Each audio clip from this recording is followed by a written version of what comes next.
L'escalade sportive, elle va apparaître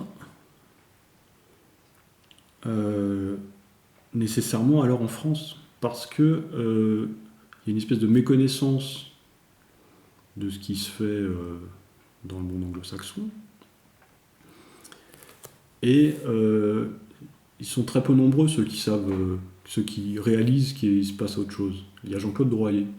Jean-Claude Droyer, il voyage, il va en Angleterre, et il revient en France avec... enfin, je veux dire, c'est une, pour lui, c'est un choc. C'est-à-dire que voilà, les gens pratiquent l'escalade libre, vraiment poussée à son maximum, le clean climbing, ou avec un certain nombre de règles d'éthique très précises. Il essaye de le faire venir en France, cette pratique. Alors il le fait peut-être de façon, on va dire, un peu pas très élégante, hein. Je veux dire, il va dépitonner les classiques. Et lui-même, sa pratique de l'escalade libre, elle est pas nickel parce que bah, il travaille aussi les sections en moulinette. Il reproduit pas exactement ce qu'il a vu. Donc il prête le flanc à la critique euh, et donc il y a une espèce d'opposition assez violente, assez frontale. Euh, mais bon, il est quand même dans le vrai, c'est-à-dire qu'il participe à ce processus d'évolution de l'escalade, euh, de différenciation de l'escalade de la montagne qui a commencé déjà il y a 80 ans dans d'autres régions. Il participe à ça et tout aurait pu continuer comme ça et on aurait pu en France euh, approcher les choses de façon sereine et, et on aurait pu suivre les exemples extérieurs, une espèce de comme ça s'est toujours fait, par des rencontres, des coopérations, des voyages, hein, on l'a dit, hein, on vient de l'expliquer, les gens étaient ouverts à ce que l'escalade évolue vers ça. Même quand tu lis les bouquins de Terray, il est quand même intéressé par cette pratique du libre, tu vois.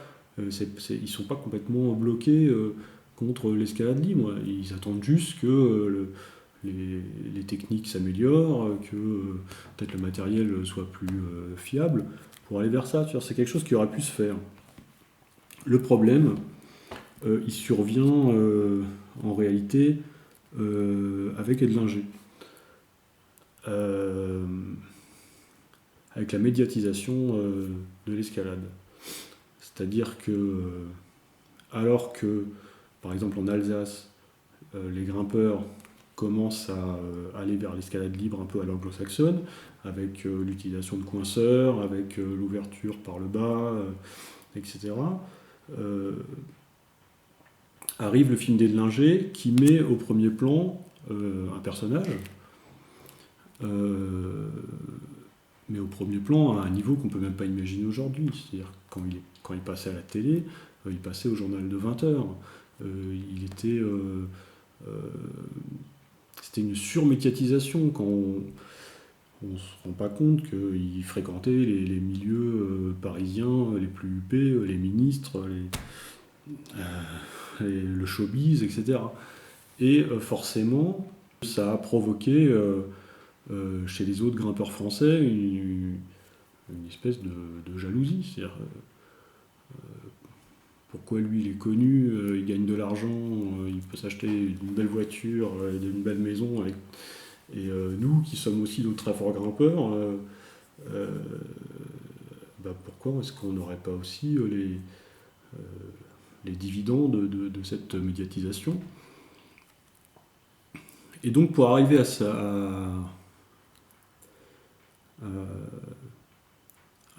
à prendre une part de cette célébrité, il s'agissait de brûler les étapes et surtout de passer outre tout ce qui faisait l'éthique et la tradition de l'escalade. Laisser de côté euh, ce qui avait mis un certain temps à se mettre en place, les règles de l'escalade libre. Seul comptait le résultat pour être plus fort qu'Edlinger, pour éventuellement pouvoir passer à la télé ou gagner, être entretenu par des sponsors, etc. Donc en plus, ça c'est assez rigolo parce que ça correspond complètement euh, au, euh, au tournant de la rigueur de 83 en, sous Mitterrand. C'est-à-dire le libéralisme complètement assumé par la gauche, où sont mis en avant des personnages comme Bernard Tapie, tu vois, toute cette, les années fric, les années frimes, ça va complètement correspondre à cette vision de l'escalade sportive que les Français vont mettre en avant. C'est-à-dire tout ce qui compte, c'est le résultat, peu importe les compromissions, ou on jette à la poubelle toute la tradition, toute l'éthique, et en particulier, ça veut dire, ça se traduit comment? Ça se dit, on taille des prises, on équipe par le haut, ce qui n'était jamais fait avant, on travaille les mouvements, on grimpe en moulinette. De toute façon, tout ce qui va compter, c'est de pouvoir faire monter l'échelle de cotation au maximum pour éventuellement voilà, attirer les sponsors. C'est les années Lycra, t-shirt fluo, pognon. Edlinger, lui, c'est un peu la bonne conscience de cette pratique-là. C'est-à-dire que dans ses films, c'est un peu c'est caricatural, mais c'est un peu le monde libéral-libertaire. C'est-à-dire que tu as JB Tribou d'un côté qui va faire. Faut voir les publicités de l'époque où il est en costard-cravate, dans un bureau, avec une poutre qui figure un clavier d'ordinateur, devant un ordinateur, comme s'il faisait une conférence devant un conseil d'administration, tu vois. Tu as cette image-là du Golden Boy de l'escalade, qui serait contrebalancée par celle un peu libertaire d'Edlinger, les cheveux longs, le côté un peu hippie. Bon, on est quand même dans les années 80, donc les hippies c'est fini depuis longtemps. Mais il a cette image, mais tout en participant finalement du même processus que JB Tribou. Ils font la même chose. Ils font de l'escalade sportive, ils vont tous les deux en compétition, et ils sont tous les deux à la recherche de sponsors. Et ils pratiquent, c'est le même monde, libéral-libertaire, les deux faces d'une même pièce. Marc Le Ménestrel, c'est je veux dire, c'est un cadre chez Elf, tu vois. Enfin, on est très très loin de l'image un petit peu baba de l'escalade. C'est-à-dire, c'est le pognon, la reconnaissance médiatique, c'est la seule chose qui motive ces gens-là. Après, il y a tout un discours qui va englober tout ça, sur la nature, sur etc., mais c'est du cinéma. Cette nouvelle façon d'aborder l'escalade, ça les fait progresser énormément.